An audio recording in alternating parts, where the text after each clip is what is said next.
Hi friends, welcome to Nithra துரோ channel. நிறைய வகையான லட்டு சாப்பிட்ருப்பீங்க. ஆனால் அரிசியில் லட்டு செய்து சாப்பிட்ருக்கீங்களா? சாப்பிட்டு பாருங்கள், அட்டகாசமாக இருக்குங்க. இது போல் நிறைய ஈஸியான ரெசிபிஸ் பார்க்கணுன்னா நம்ம சேனலை சப்ஸ்கிரைப் பண்ணி வச்சுக்கோங்க. அப்படியே வீடியோ பிடிச்சிருந்தா ஒரு லைக்கும் ஹைப்பும் பண்ணிடுங்க. ஒரு கப் அளவுக்கு புழுங்கல் அரிசி எடுத்துக்கலாங்க. நீங்கள் சமையலுக்கு எந்த அரிசி யூஸ் பண்ணுவீங்களோ அதையே எடுத்துக்கோங்க. இப்போ அந்த அரிசி ஒரு வாட்டி கழுவி எடுத்துக்கலாம். கழுவி எடுத்துட்டு தண்ணி எல்லாத்தையுமே வடிச்சிட்டு பாத்திரத்தில் சேர்த்துக்கலாங்க. இந்த அரிசியை நம்ம வறுத்தி எடுத்துக்கணும். முதல்ல தீயை ஹை ஃப்ளேமில் வச்சு வறுத்தி எடுத்துக்கோங்க. அதுக்கப்புறமா அரிசி 1-2 பொரிய ஆரம்பிக்கும். அதுக்கப்புறமா தீயை கொஞ்சம் கம்மி பண்ணிவிட்டு வறுத்தி எடுத்துக்கலாம். இப்போ அரிசி நல்லா வறுபட்டு வந்துடுச்சுங்க. பாருங்கள், இந்த அளவுக்கு நல்லா வறுபட்டு வரணும். அரிசியோட கலரும் இந்த அளவுக்கு மாறி இருக்கு பாருங்கள். இப்போ நம்ம இந்த அரிசியை இன்னொரு பாத்திரத்தில் சேர்த்துக்கலாம். அரிசி இப்போ நல்லா ஆறி வரணுங்க. இப்போ அதே பாத்திரத்திலேயே ஒரு கப் அளவுக்கு துருவன தேங்காய் சேர்த்துக்கலாம். இந்த தேங்காவையும் நம்ம வறுத்தி எடுத்துக்கலாம்.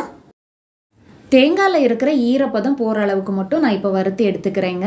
நீங்கள் இதை ஒரு வாரத்துக்கெல்லாம் ஸ்டோர் பண்ணி வைக்கிறதா இருந்தால் தேங்காவை நல்ல பொன்னிறமாக வறுத்தி எடுத்துக்கோங்க. தேங்காய் இப்போ நல்லா வறுபட்டு வந்துடுச்சு. இப்போ நம்ம ஸ்டவ்வை ஆஃப் பண்ணிடலாம். இந்த மாதிரி செய்து வச்சுக்கிட்டிங்கன்னா ஸ்கூலுக்கு ஸ்நாக்ஸுக்கு கூட கொடுத்து விடலாங்க. வறுத்து வச்சுருந்த அரிசி இப்போ நல்லா ஆறி வந்துடுச்சு. இதை இப்போ மிக்சி ஜாரில் சேர்த்துட்டு இதோடவே 2 ஏலக்காயும் சேர்த்துக்கலாம். இப்போ இந்த அரிசியை லைட்டாக பிறுபிறுப்பாக அரைச்சி எடுத்துகிட்டு வந்துடணுங்க. அரிசி இந்த அளவுக்கு லைட்டாக பிறுபிறுப்பாக இருக்கணும். அப்போ தான் லட்டு செய்து சாப்பிடும்போது ரொம்ப நல்லாயிருக்கும்.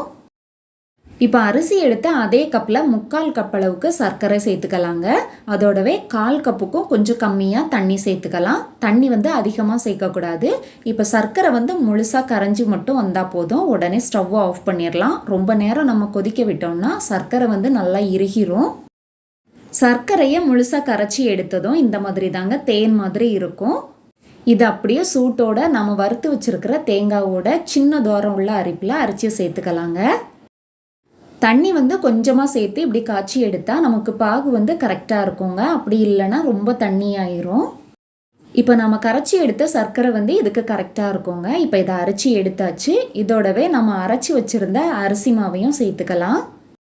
சர்க்கரையை நம்ம சூடாக சேர்த்ததுனால மாவை சேர்த்ததும் ஒரு கரண்டி வச்சு மிக்ஸ் பண்ணி விட்டுக்கலாங்க. இப்போ கை பொறுக்கிற சூடு வந்ததும் இதை கை வச்சே பிசைஞ்சு விட்டுக்கலாம். கை வச்சு இப்போ நல்லா பிசைஞ்சு எடுத்துட்டு கொஞ்சம் கொஞ்சமாக மாவு எடுத்து இந்த மாதிரி உருண்டை பிடிச்சி எடுத்தோம்னா சூப்பரான அரிசி லட்டு ரெடி.